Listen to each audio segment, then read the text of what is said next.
Salut à tous, c'est Augustin, mon indépendance financière. Aujourd'hui, je vais répondre à une question fréquemment posée, c'est est-ce que je peux vivre du trading? La réponse est oui. Après, je vais vous montrer qu'il faut être réaliste, très bien gérer son risque et évidemment savoir ce que l'on fait. Mais oui, c'est possible. Alors si vous démarrez par exemple avec un capital de 5000 euros, sur ces 5000 euros, vous n'allez pas tout sortir. Une bonne gestion des risques veut dire que toute position confondue, ça ne sera pas plus de 20% de ce capital. Donc ça veut dire que vous sortez maximum 1000 euros en continu, plus ou moins, en moyenne, vous sortez maximum 1000 euros. Donc là on va faire par rapport à une performance moyenne sur le mois. Par rapport à ce calcul-là, si vous sortez maximum 1000 euros sur les marchés en permanence, eh bien imaginons que vous faisiez une performance de 50% mensuelle. C'est très élevé, il y en a qui le font, ça va plutôt être le forex ou les matières premières par exemple. Donc imaginons que vous faisiez 50% en moyenne sur 1000 euros. Eh bien, ça vous fait gagner 500 euros par mois. Sur un courtier classique, par exemple sur l'euro-dollar, vous êtes en levier entre 80 et 100. Ça dépend des courtiers. Si vous êtes en levier 100, tout simplement, vous allez avoir 1000 euros de sortie sur votre marge, mais sur les marchés, il y aura 100 000 euros qui seront investis. Et ça marche avec tout type d'instruments financiers sur tout type de marché. Si vous avez un levier 100, c'est comme ça qu'il faut que vous calculiez. Donc les gains que vous aurez ou les pertes que vous aurez par rapport à cet effet levier seront calculés sur 100 000.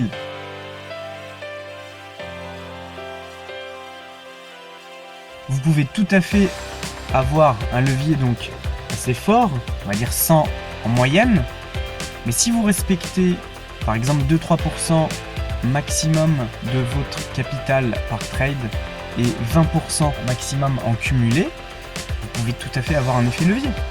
Le risque, c'est ce qui va faire dégager des profits, des plus-values. Donc ce n'est pas une mauvaise chose. La meilleure façon de gérer votre bankroll ou votre capital, c'est d'avoir des paliers en plus, des paliers en moins. C'est-à-dire que au fur et à mesure que le mois s'écoule, au fur et à mesure que votre capital augmente, à chaque fois qu'il augmente d'un certain palier, je ne sais pas, par exemple tous les 1000 euros, vous allez prendre des lots plus importants. En fait, pas plus de risques. C'est-à-dire que le risque sera proportionnel au capital. Si votre capital augmente, alors vous prenez des lots plus gros, comme ça les gains seront plus gros.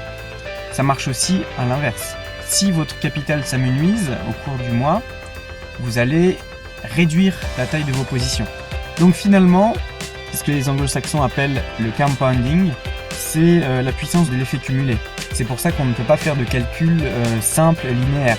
Si tout au long d'un mois, tout au long d'une année, eh bien par exemple votre capital tend à augmenter chaque semaine ou chaque mois qui passe, si vous êtes très bon par exemple, eh bien vous pourrez prendre des positions de plus en plus grosses et là la puissance de l'effet composé fait que vous mettrez beaucoup moins de temps à atteindre un objectif en termes de capital.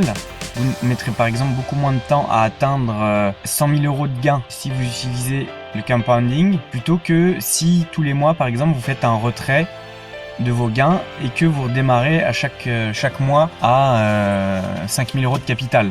Et en plus, il y a un autre avantage, c'est que plus votre capital sera gros, moins vous pourrez prendre de risques par rapport à un gain standard que vous êtes fixé.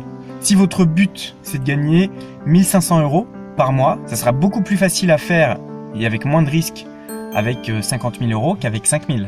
Après, c'est différent. Si vous n'avez pas de limite et que vous voulez avoir une performance en pourcentage, là, c'est différent. Mais vous voyez là où je veux en venir. Alors, pour gagner sa vie du trading, ce que je vous conseille, c'est ne pas vous prendre la tête avec les impôts ou de structures juridiques au début, c'est-à-dire jusqu'à 10-15 000 euros de plus-value dans l'année. Vous êtes en dessous de la zone de radar pour les impôts. Si vous voulez être dans les clous, vous pouvez tout à fait le déclarer en BNC sur votre déclaration d'impôt.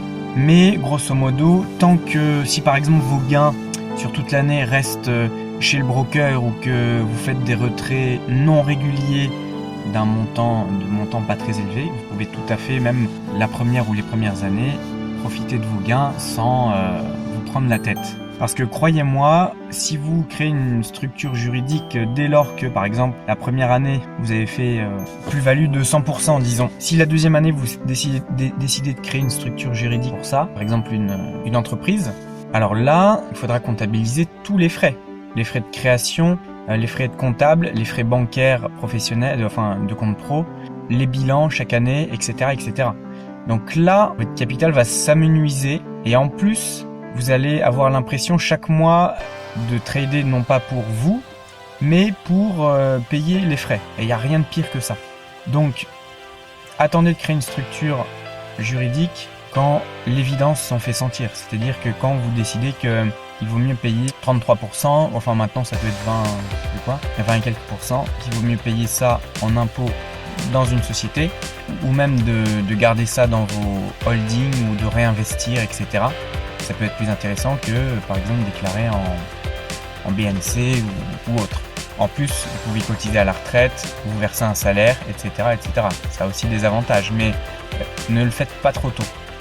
Mais dans tous les cas, à titre personnel, bien sûr, vous pouvez en vivre. Avec le Forex, il suffit de vous renseigner, par exemple, sur des plateformes comme Trading Floor. C'est que des comptes en réel sur Saxo, un broker très sérieux.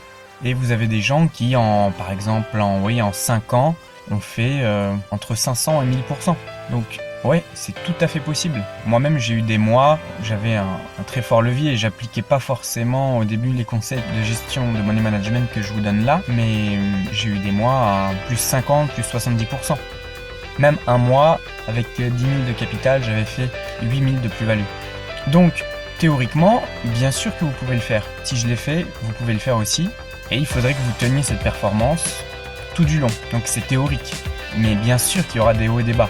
Il y aura de toute façon des pertes. Ça, il faut vous dire que vous aurez des pertes de toute façon. Mais croyez-moi, si sur le long terme, vous gardez un risk-reward ratio, je vous invite à consulter la définition du terme sur Internet ou alors à consulter ma formation.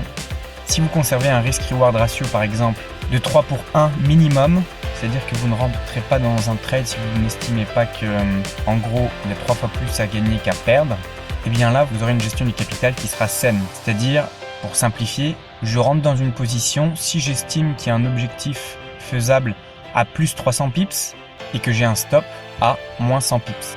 Si vous appliquez ça, peu importe que le marché, c'est le marché, peu importe que vous preniez des décisions moyennes, si vous respectez un bon risk-reward ratio, vous pouvez même vous permettre de n'être gagnant que dans 40% de vos trades. C'est-à-dire que majoritairement, vous prendrez des mauvaises décisions, mais avec votre gestion du money management, vous serez gagnant sur le long terme.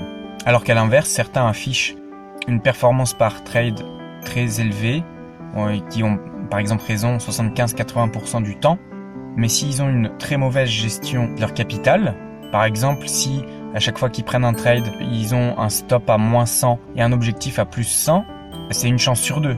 Et sur le long terme, même avec de très bonnes décisions de trading, ils seront perdants.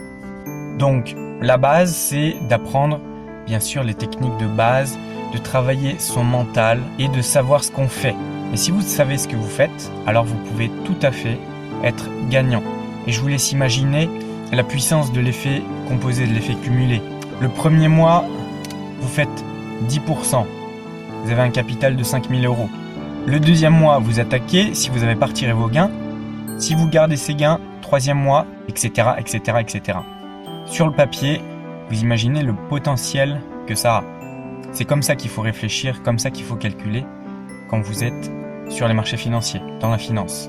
Voilà, j'espère que cette petite vidéo vous aura appris à réfléchir de la bonne manière pour aborder les marchés financiers. Je vous dis à bientôt pour une nouvelle vidéo.